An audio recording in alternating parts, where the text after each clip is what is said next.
Hey guys, Brian Silvestri here, talking to you a little bit about the real estate market. Okay, first thing I wanted to just introduce myself. I'm a real estate broker for the last 21 years.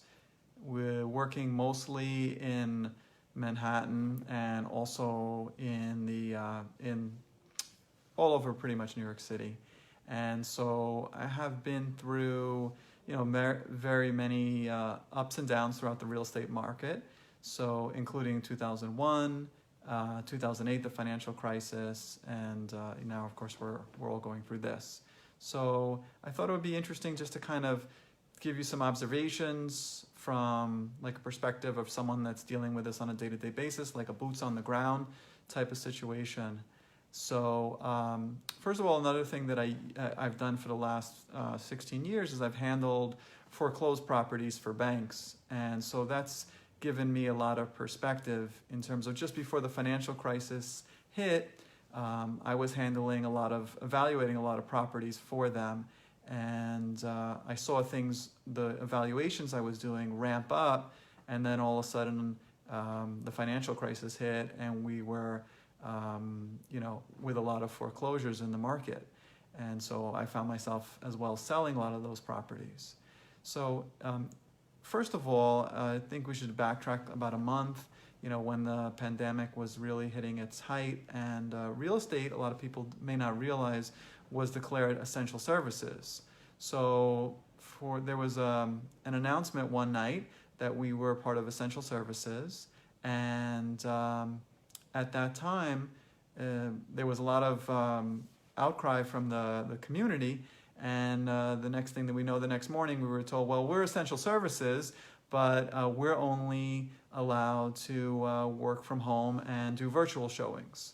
So pretty much the same thing that a lot of other people are doing, working from home and doing our job as best as we can from there. So I'm allowed to, as of now, I can show property. I can go there if it's an empty property, and I can do a FaceTime with a potential buyer client, or we can do virtual tours or videos, and of course do a Zoom meeting. But like many other people, we're not allowed to do a face-to-face. We're not sitting down and meeting with clients in person, and we're not going physically to a property with a client.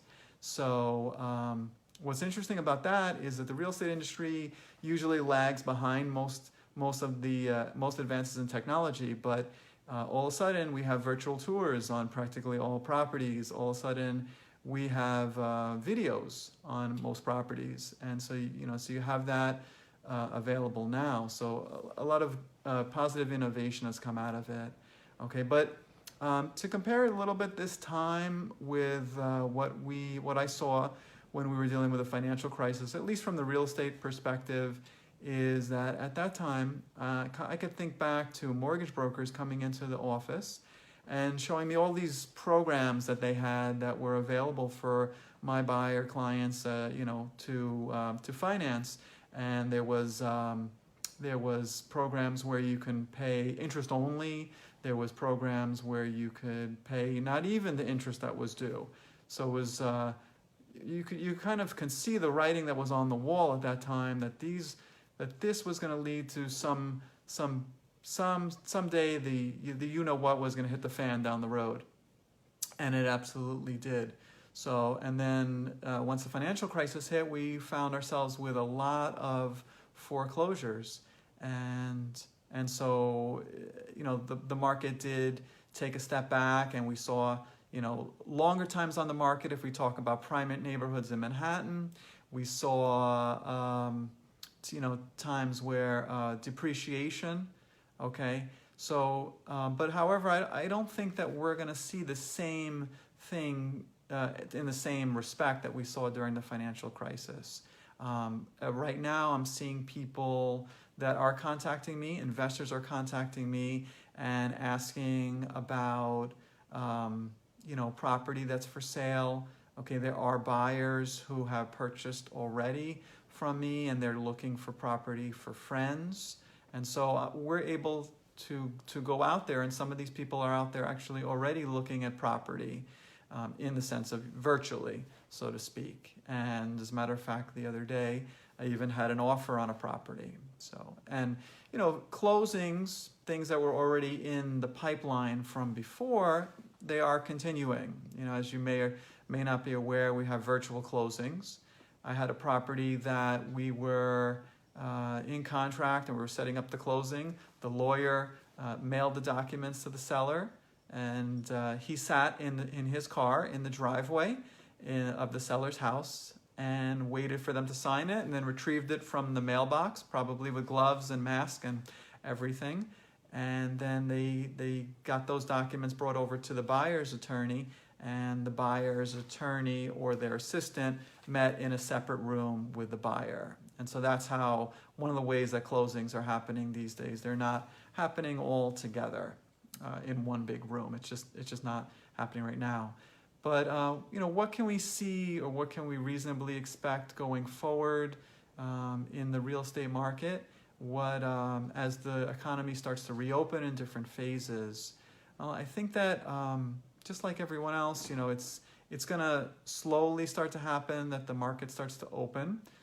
I think that over the next few months or year, the only people really that are going to be selling property are people that really, really want to sell. I think that a lot of people will just, if they can, will just decide to wait it out and not sell, because the property values will be going down at least some percentage over the next few weeks, the next year or so.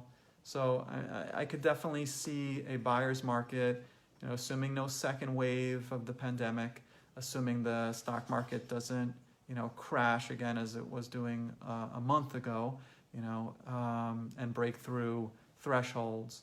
Assuming that doesn't happen, we can probably reasonably expect that it's going to take a little while to get the economy going and work through what's going to be definitely a buyer's market, and definitely opportunities will be there for people that have been sitting on the sidelines waiting with cash.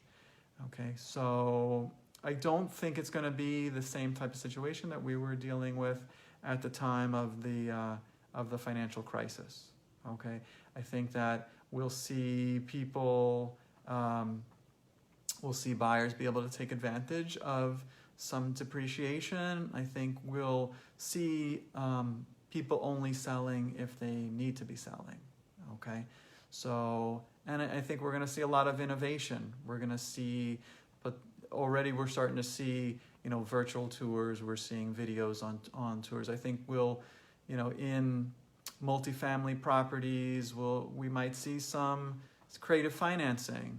Normally something that you probably only see on a larger commercial deal potentially, but I think that there's that opportunity to be a little creative with what we're doing, and perhaps use that as a way to get deals done in the near future. And I think we're going to see more of the same in terms of less open houses, physical open houses, but more Zoom open houses and things of that nature.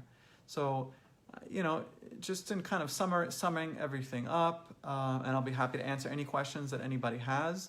And if you comment on this after the live event, then please, I'll go back and look at the comments, and I'm happy to answer your questions. But I think we're going to see in the next few months to next year or so, definitely a buyer's market. So I think that buyers who have been sitting on the sidelines and investors can take advantage of that. I think that from a seller perspective, you're probably only selling if you really need to in the next year or so. And then lastly, the interesting thing about the real estate market, especially over the last 2 years to 3 years, is it's so segmented. There's reports on TV, or there's reports different places where you say, oh, the real estate market, it's not doing well. So what does that mean? Well, if someone has a $15 or $20 million apartment, then it's been tough for that person for 3, 4, 5 years. Okay, but someone that's selling an apartment for under $1 million or under 800,000 in Manhattan has not been having a hard time selling probably until, let's say 2019. Okay, so and then looking at the other area that I work a lot in, which is the Bronx, believe it or not, the Bronx has been just short of inventory, nothing for sale, just bidding wars constantly. The Bronx has been very, very hot. So, but all of that's definitely going to change in some respect. There'll still be a shortage of inventory over there, but but with unemployment being where it is and where it will be with businesses, I think that it's going to take a little while to work through these things. All right. So any questions? Feel free to comment or send me a message. And thank you so much for tuning in. I think in summation, we're kind of on a semi-pause, like somewhere in between businesses.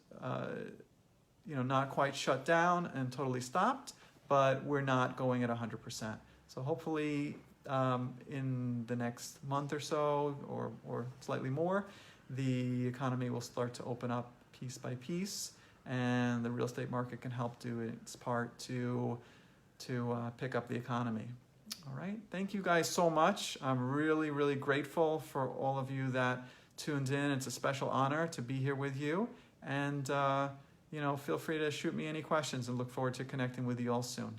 Take care.